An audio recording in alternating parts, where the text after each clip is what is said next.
সকল প্রশংসা মহান আল্লাহ তাআলার, যিনি আমাকে আপনাকে ভালোবেসে মায়া করে দয়া করে এত সুন্দর একটা মাহফিলে দুনিয়ার সমস্ত ফিতনা ফেসাদ হইতে বিরত রাখিয়া আমাদেরকে একত্রিত করলেন, মাহফিলে বসার জন্য সুযোগ দিলেন। এজন্য প্রাণ খুলিয়া শুকরিয়া আদায় করি। সবাই বলুন আলহামদুলিল্লাহ।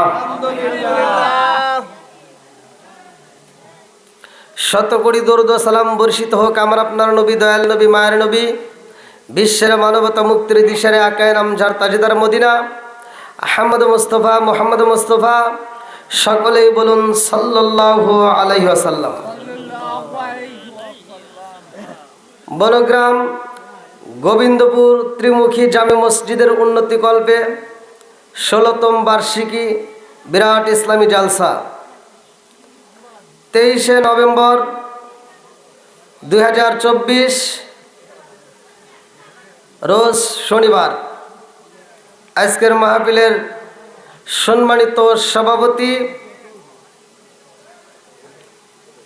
জনাব অ্যাডভোকেট KM রায়হান উদ্দিন, যুগ্ম সাধারণ সম্পাদক শাহজাদপুর উপজেলা বিএনপি, সে উপস্থিত আছে। আল্লাহ তাআলা তার হায়াতে বরকত দিক, সবাই বলেন আমিন। সহ সভাপতি সহ বিশেষ করে আজকের মাহফিলের প্রধান অতিথি